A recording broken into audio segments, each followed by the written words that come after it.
I thought like the most pressurized thing about the driving test was, if you fail, then you have to go and tell your mates that you failed the driving test and you don't hear the end of it. That's the worst bit about it. Yeah. Luckily, I passed first time, right? But so I didn't have that problem. But I had friends that failed 3 times. Well, they still sometimes don't hear the end of it. Like your mates are still sometimes bantering about that. Still don't get in a car with them.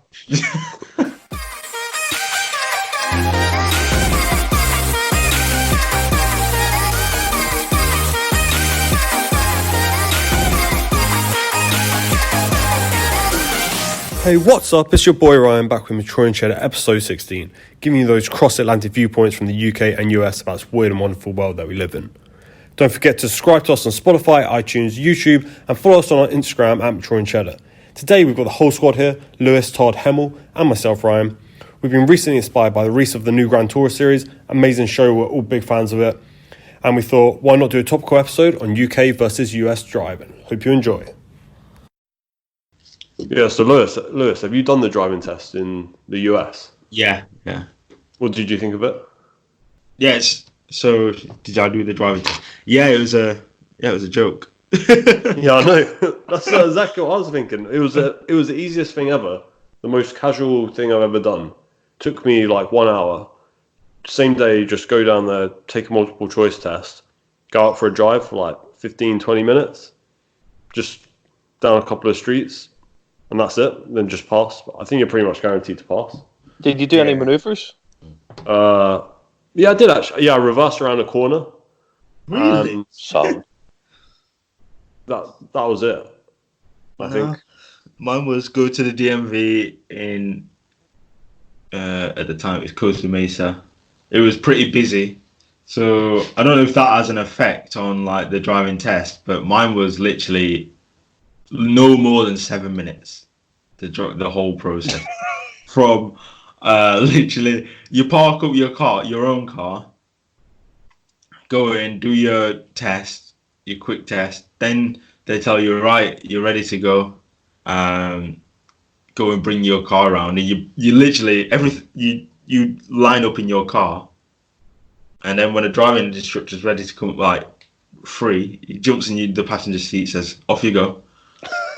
And then so I haven't got out of my car other than to do this like multiple choice test, and then I got take it literally round the block. So there was 2 stop signs, 3 left turns, and then you drove in a circle.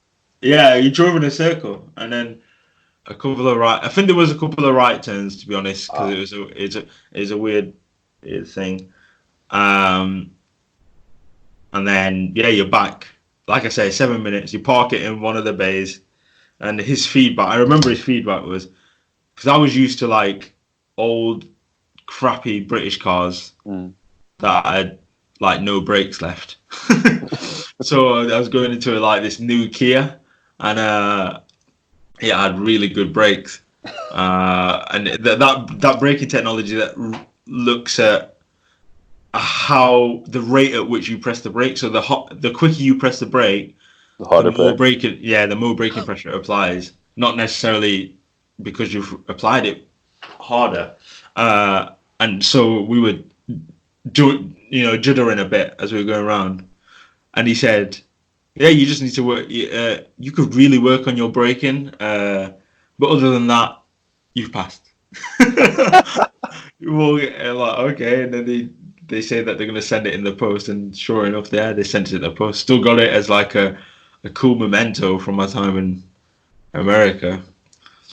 And how long is it valid for? It was valid for mine. Was valid for the length of my visa, which was at the time. It's only valid for the length of your visa. Yeah, because I don't have a social security number and everything. So like they put it down for a year. How long is yours for? Mine expires 2025. That's crazy. I have a social security number, so that's probably why. Yeah, I mean, it expires, but I don't. When it expires, I can easily just get a new one if I'm still here. I don't have to redo the test or anything. Yeah, I never got a letter saying I've got a social security number. It's just like you're on a visa. So I think, anyway, basically, in summary, right, it's one of the easiest things I've ever done. yeah. Comparing it to the British one, oh my god, that was because I did the British one, literally like a year or two before, I think, and that is a stressful process. Yeah, it's Yep. yeah. I think the process from start to finish is just way longer because it's not you don't. I don't think you take your like theory test on the same day as your practical. It was more like I took my like theory test and then you book your practical. But Yeah, when you you book have your practical, you have like a 2 month wait or something, right? Because that's how long it takes. Well, sometimes I mean it depends. It depends how organised you are, but essentially you can book them separately, but you can't do the practical test unless you've passed the theory test. So you have to be really confident and say, right, I'm going to pass my theory test, book my practical test. My friend did it in like 5 days, the whole process in 5 days. It still took him equivalent of 28 lessons, so 28 hours in 5 days. So that's the most important thing that people have to remember. I think the most important thing in Britain is with a driving test, someone has to recommend you, has to sponsor you, don't they? They have to give their car. It has to be the car of the driving instructor, right?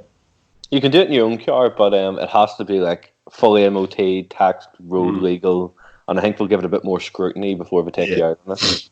And so okay? If you do it in your own car, who recommends you for the driving test? Well, to my understanding, whenever I did it, this is going back a number of years now. I know what you mean by recommended. It's better if you're going there with a driving instructor. But I think you can just rock up and do it, but they're definitely going to be more hard on you. Okay. I think you can say to them like, "Oh, I've took some lessons." But yeah, they definitely prefer it if you come with an instructor. Right. Okay. So I think that most people do it the way I did it. Yeah. Yeah. Which means that you need to prove to the instructor that you're basically gonna pass. Yeah. And that's how they get the money, I guess. They do 20, 30 lessons on average. Each one costing 20, 30 pounds. So it's quite a lot of money. It is, yeah. Yeah, I know. I thought like the most pressurized thing about the driving test was, if you fail, and then you have to go and tell your mates that you failed the driving test, and you don't hear the end of it. That's the worst bit about it. Yeah. Luckily, I passed first time, right? But so I didn't have that problem. But I had friends that failed 3 times. They still sometimes don't hear the end of it. Like your mates are still sometimes bantering about Still don't get in a car with them. that. But they claim that they're the best drivers because they've had to have the most lessons and they had the most learning time. But not sure about it.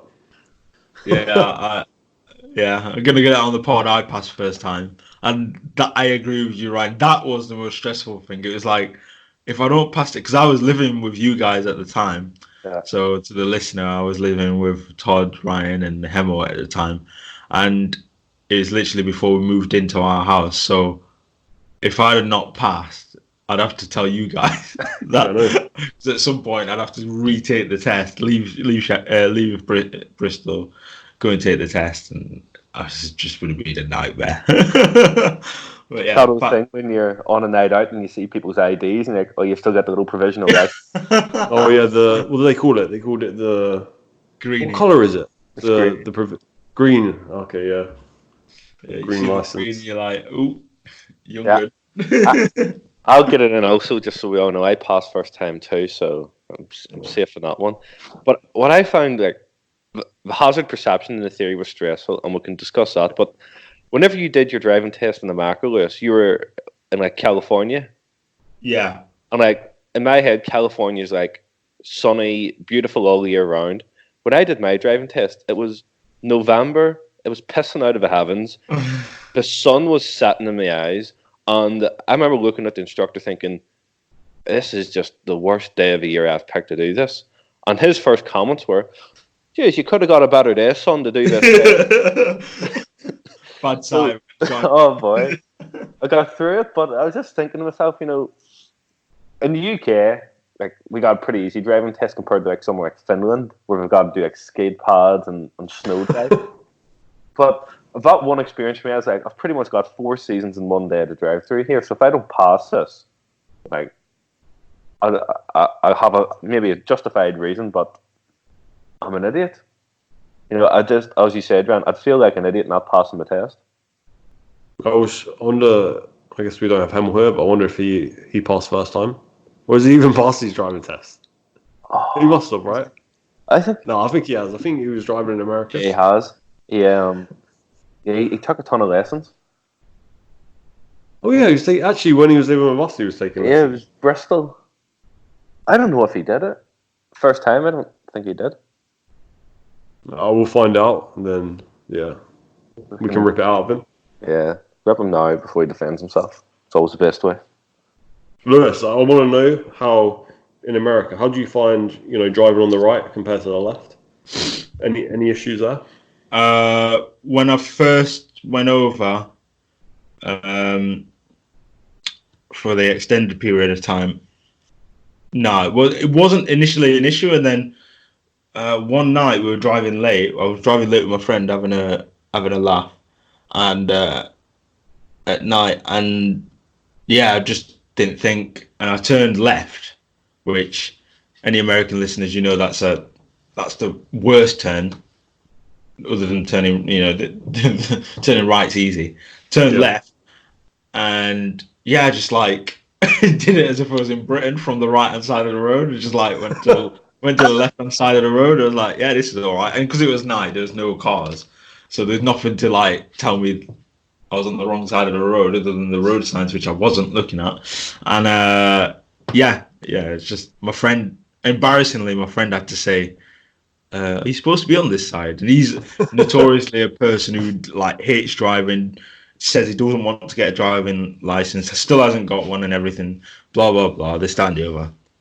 And yeah, I had to quickly swerve over to the right hand side of the road. But America, so yeah, very unlikely to be caught doing that kind of thing by a cop or something, or even a light. But yeah, could have been a bit interesting.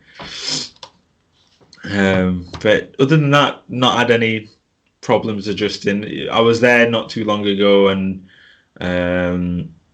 yeah, didn't have any problems whatsoever because you're on the other side of the car, so everything. Yeah, exactly. Everything makes sense. You get an idea you're on the wrong side of the road pretty quickly. In fact, the hardest one was going over to Italy, because in those cars you're having a manual, and now all of a sudden I'm using my right hand quite a lot to move the gear stick, which just feels weird. Even though I am right-handed, it just feels weird. Do you get what I mean? What about you? What about you guys? Actually, so like I've been pretty fine driving, apart from it was like 3 weeks ago. I was pulling out of the driveway, and then I pulled out of the driveway onto the wrong side of the road, and just drove on the wrong side of the road for like 100 meters. I was just like, what?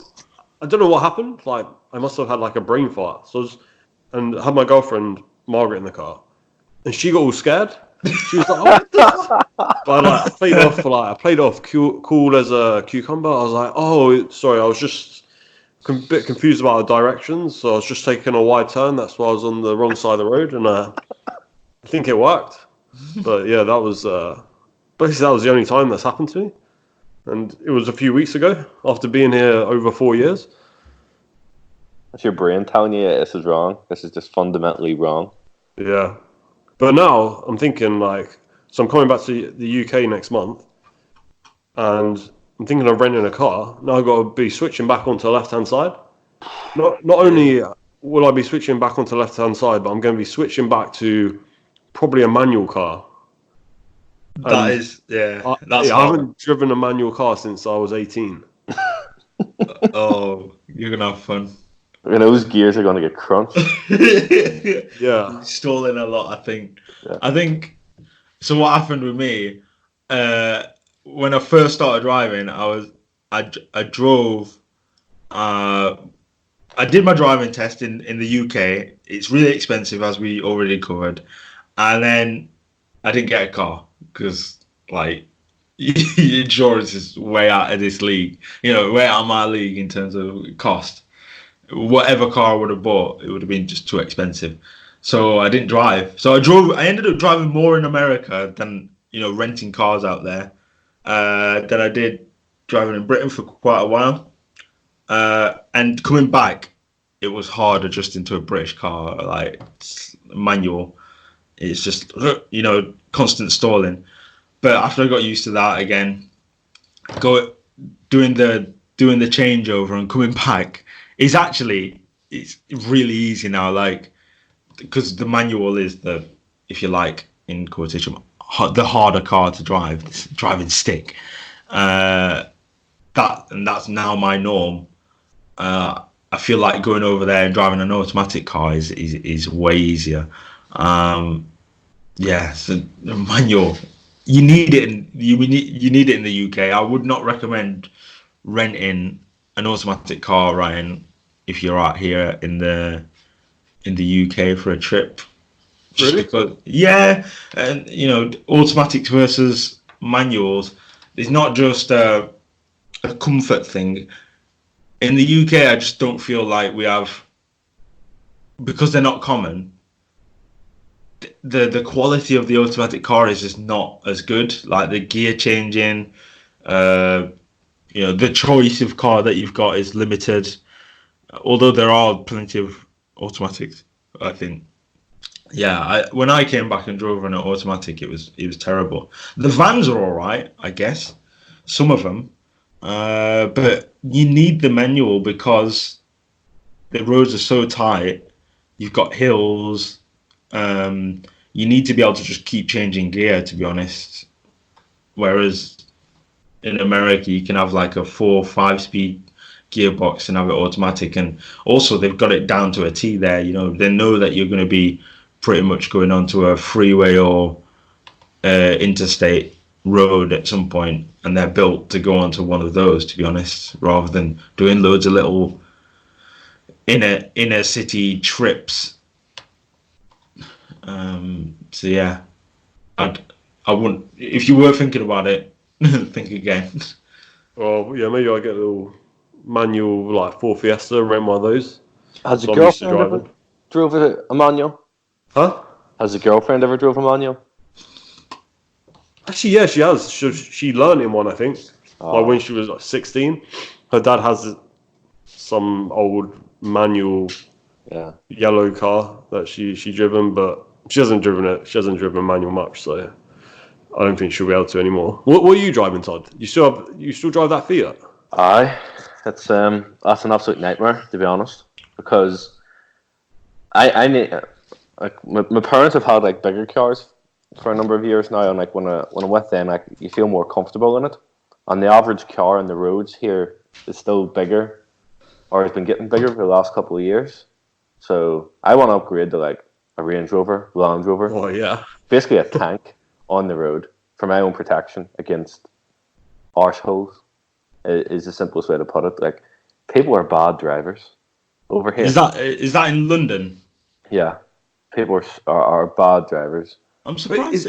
I'm surprised to hear that, because in Bristol, where I am, like, I'd want an even smaller car. Like, it's just so hard to navigate some roads. They're like little warrens. Yeah. A single, even though it's supposed to be 2 lane, you've got cars parked either sides, and so it becomes one lane.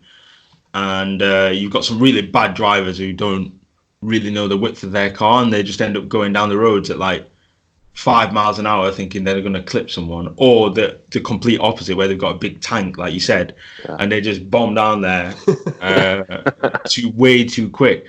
Having a small nippy hatchback is quite useful in some ways. So I'm surprised to hear that. But over in London, obviously, like you said, they're doing a lot of development, and it's a different story, I guess. I think it's a style of driving I do too, because I'll very rarely drive through the centre of London anymore. Mostly driving I do is out of London, so it's longer distance, so it's more for comfort and like longer journeys. I'm thinking a bigger car would just be a bit easier to do that in. Whereas a little car, it's got no acceleration. Like you get on the motorway and you're trying to get from, pulling out of a service station up to, motorway speed, 60, 70 mile an hour. And you're in fifth gear by like 40 mile an hour. So it's got no go. Like I'm hammering through the gears to try and get it to move somewhere. And all you can see is these lights flying up behind you, just fearful of your life. Whereas a car with a bit more acceleration, a bit higher speed, you just be able to join the traffic easier and then not be in fear of your life. So you're going to splash out? Is it Range Rover next then? Nah, that's not for years to come, unfortunately. It's an expensive vehicle. That's it. Like trying to put petrol in it. Never mind insurance, tax, because I'm sure the government would just probably love to tax big cars too. I haven't looked into it, but yeah, we're unlucky over. Well, we're kind of lucky that we've got some manufacturing over in Britain for we've got Jaguar Land Rover, Nissan, Honda manufacture some cars here, etc., etc. To say that we're such a small country and we demand this vehicle that's not only manual, it's got the the steering wheel on the right hand side of the car, etc. Do you know why we drive on the left hand side of the road? It's probably some fun fact. Yeah, it's a little fun fact. I'll share it with you guys. Well, it's believed to be that it's derived from knights and knights who carry swords and used to ride horseback. So most people were right-handed, so they had their sword or blade on the left-hand side of their body, which meant that when you were mounting a horse, it was easier to mount from the left of the horse, right? So if you were on a carriageway, because they had like Roman roads back then, you wanted to be obviously off the road, so you'd want to mount it from the left. So then as you started walking, that'd be one reason you'd be on the left hand side. And then the other reason is that because most people were right-handed, people wanted to be on the left hand side. So it's a really violent reason. They wanted to be on the left hand side so that they can, when they draw their sword, it's in their right hand, which is closest to the do you know what I mean? Like you've got the side of the enemy on your right. So and that kind of just like there was no reason not to adopt that standard when vehicles came along, because you had horse and carriages that adopted that standard. Whereas it's said in America, etc., other parts of the world that adopted the right hand side. For the US and stuff, they had the wagons, so they wanted to sit on the left hand side so that they could whip the horses with their right hand. Do you get what I mean? So they're on the left hand side of the vehicle, so it's better to drive on the right hand side of the road so that you can better see the oncoming traffic. If you're on the right hand side, if you're on the left hand side of the road, but you're sat on the left hand side of the vehicle, you're really far away from oncoming traffic, even in a horse and wagon, which you may think is easy to control, etc. Well, you still want good visibility. But then the question is why they sit on the left hand side of the wagon?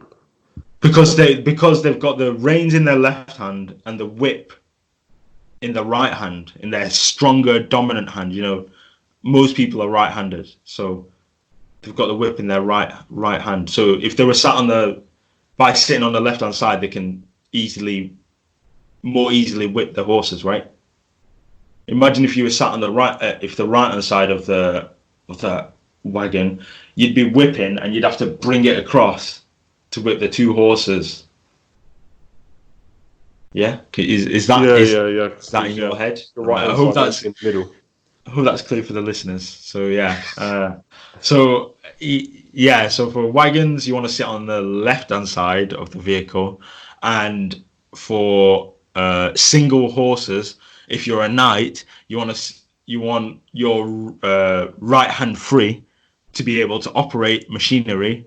So back in the day, it was swords. Nowadays, it's gear levers.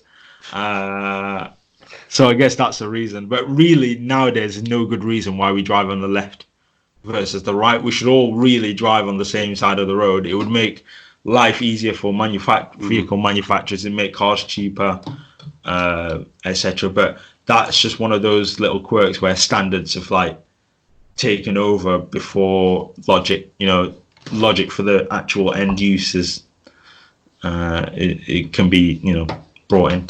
Anyway, that was a little fact that people may find interesting, but I wouldn't say it's the most fun fact, actually. Another fun fact, fun in quotations. Sweden, they swapped sides from driving on the left to the right in 1967. Carnage. Yeah, there's this famous picture of the day after they swapped sides, and the cars are just all over the place. No one knows what's going on. Really? So maybe that's why the people don't change.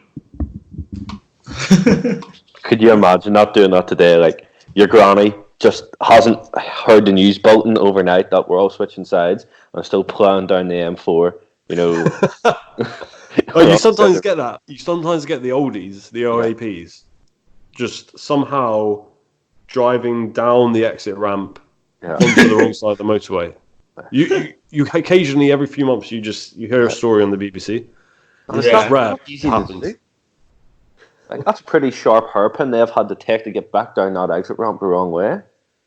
Yeah, I actually feel in the UK it must be hard to do because usually you've got a roundabout to get onto the exit ramp, usually, and not always. Whereas in the US, actually, I feel like if you were on the wrong side of the road, let's team it up with being on the wrong side of the road. It could be quite easy to do because everything's like 90-degree turns, right?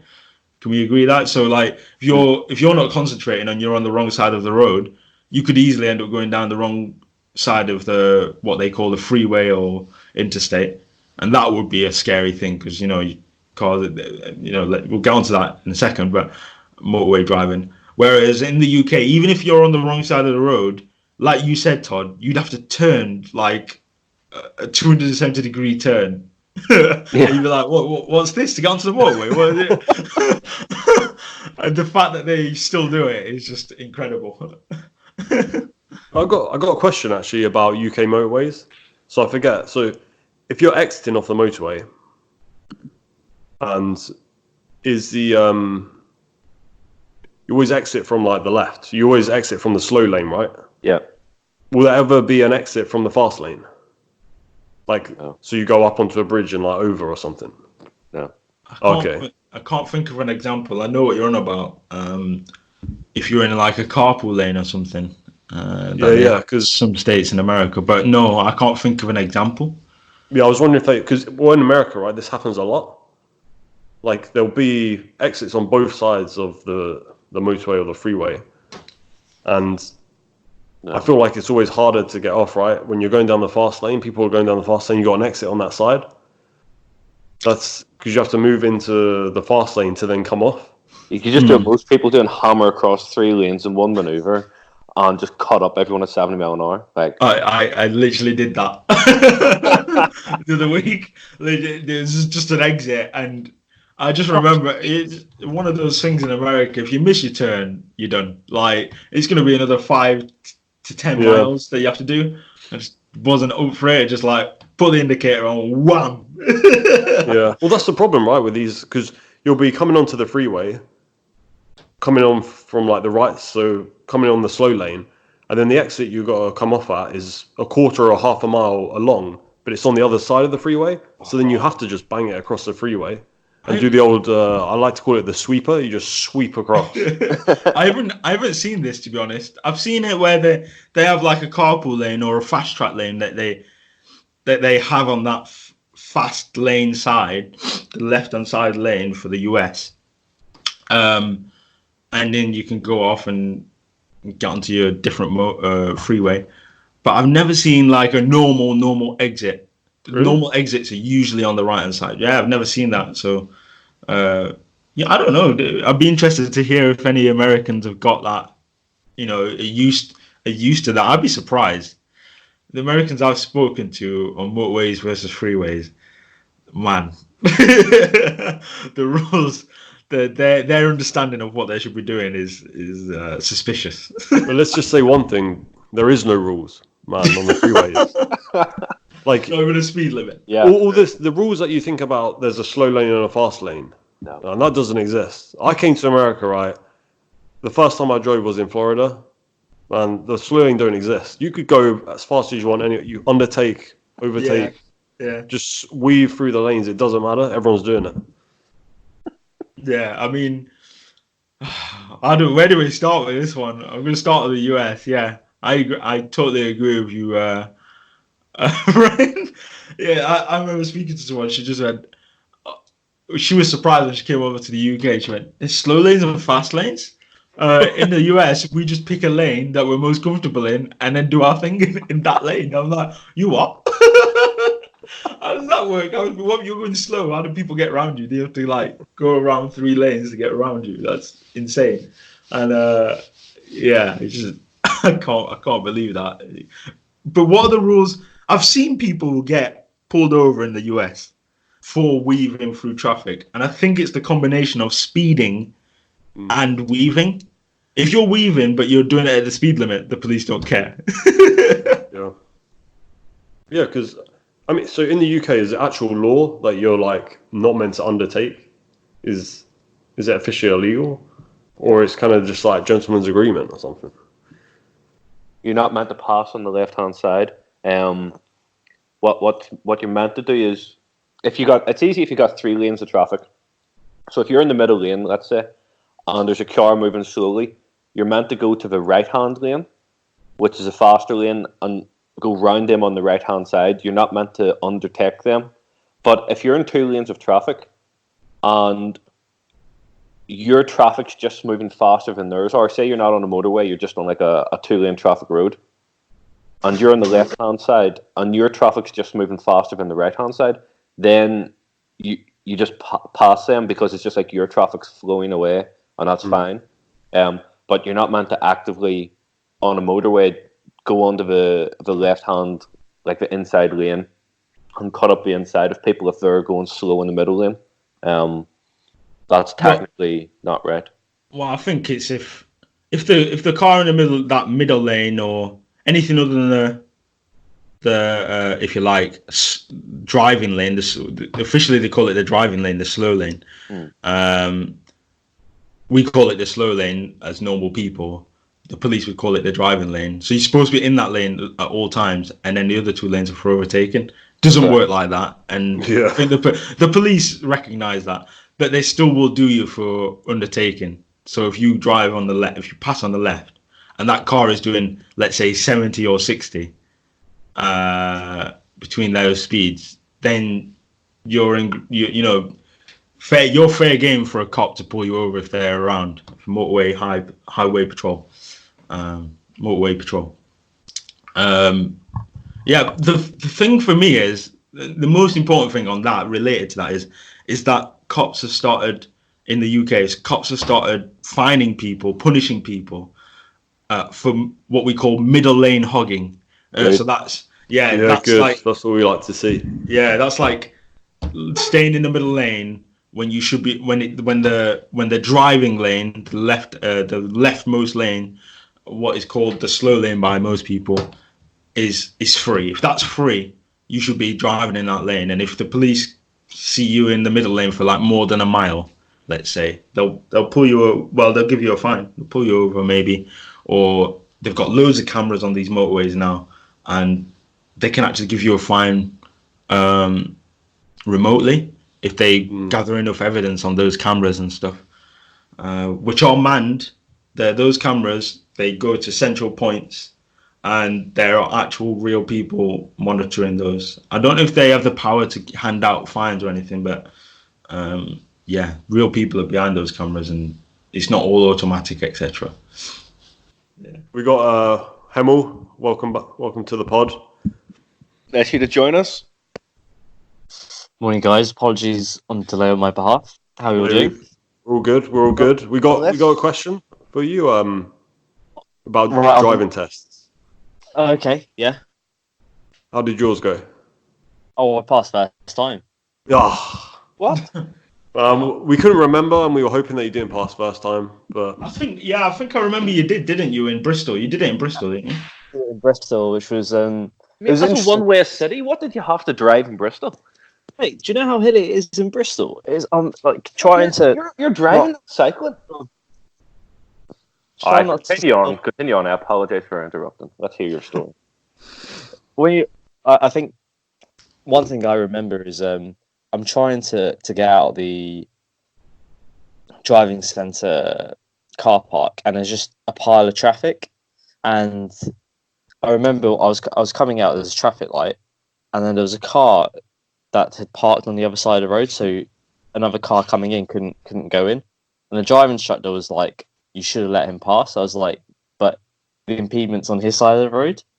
I can't give him way when I'm legally like able to go forward." And I was just like baffled. But like I just remember my driving instructor that day being a bit of a prick, really. And my driving instructor afterwards was like, he must have got either he's had an argument with his missus or he's got a really high electricity bill because he was a right knob. And I was like, all right, fine, fair. But yeah, I think driving in Bristol is a lot different, especially because it's very wet. I think it was around November, December time, so around that time it does get very, very wet, so it's a pain to drive in. But no, passed first time. My sister first time. My sister did her driving test. I remember waiting with my dad in the car for her to. She did it, as Lewis said, like it's easier if you do it like sponsored with a driving instructor. So she did it in the instructor's car, but we waited for her, and the examiner got out of the car. We burst out laughing because this guy had glasses on him, and they must have been like about 3 inches thick. I don't know what this guy could have seen, if he had seen a hazard or if he even seen the other cars in the road. He must have been legally blind. And my sister is arguably the worst driver in the world and the most fearful driver in the world. She's afraid to get back in a car. So how he passed her, we do not know. So I don't want to like slander all driving examiners out there, but in Northern Ireland anyway, they're not the best because Northern Ireland has got worse drivers in London by far. Like I hate driving when I go back home with my parents. It's just people. It's that old joke. Where'd you get your license in a lucky bag? Like I don't even think people have a license. You know. Yeah. There's someone I know for a fact. Like my granny before she passed away. My granny didn't have a license. My granda taught her to drive. You know, when she was about 20, whenever like after we got married, and she never had a license for 50 years. She just got in the car and went, and she never got stopped too. Like she's going, well nowadays she would have. She's going too slow, but for the last 50 years, she's going too slow for anyone to care. Like people walked around the car, but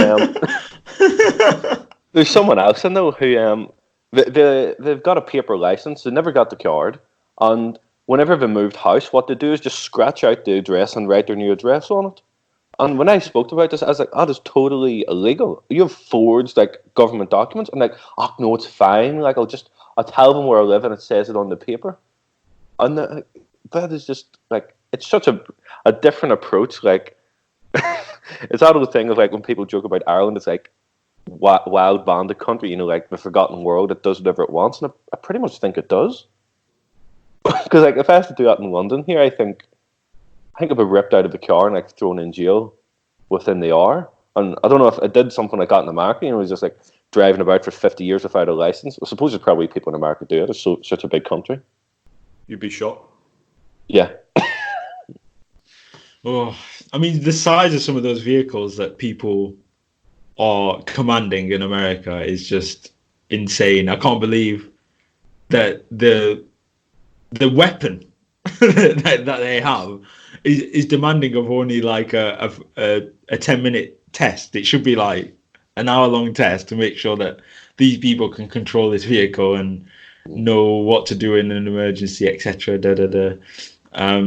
Yeah, because I mean, I don't know about you guys, but when I first went over there, and still when I go over there, I'm shocked that like some normal cars are literally the engine is taller than me. It's mounted taller than I am. Stood. Have you seen the Ram? I think it's like the Ram 1500 or the Ram 3000 pickup truck. These are the big ones. These are my favourites. And if you look at their back wheels, they have like double back wheels. So they have like 4 wheels at the back. Like, Wow. they have one wheel and then one wheel on the inside of it. Like, I don't think that's sufficient, right? So like For carrying heavy loads, isn't it? Yeah, I guess. It's like Jeeps over there. Jeeps over there feel twice as big. And it's like, I'm surprised at how they fit on inside the lane, because they're just huge. And I think unnecessarily huge, but I guess if you need to commute for a long distance, do you really need all that size? I mean, their lanes are bigger as well than the UK, so it's all relative, but it's just relative to a person, like everything's bigger, like no doubt about it. So, you know, the difficulty in driving, I don't think is any more difficult because of the size. Maybe some parking maneuvers if you're trying to get into a tight gap, but you know, you come over here to the UK and the cars just look tiny in comparison. You're like, oh, if I get out by one of these, pop straight back up. You know what I mean? Obviously you wouldn't, but you know, you could be forgiven for thinking, right, in America I would be minced. In the UK, it's like a toy car. Have you seen some of the lorries or the big trucks in America? Big rigs. What do you call it? You know, on the side of the wheel, when you have this like metal point that like sticks out of the wheel, so when the wheel spins, it spins round. So if you get near it, you just get like carnaged up. I don't know what they call that. I mean, it's a hubcap. Isn't it a hubcap, really? Yeah, it's a hubcap, but like on some of the big trucks out here, it's like a sharp point that sticks out the wheel. So if your car got close to theirs, it would like dig into your car and destroy your car. That's like a Roman chariot. That's badass. Yeah. Thank you for tuning into this week's episode of Maturing Cheddar on UK versus US driving. Don't forget to subscribe to us on Spotify, iTunes or YouTube. See you guys next week. Bye.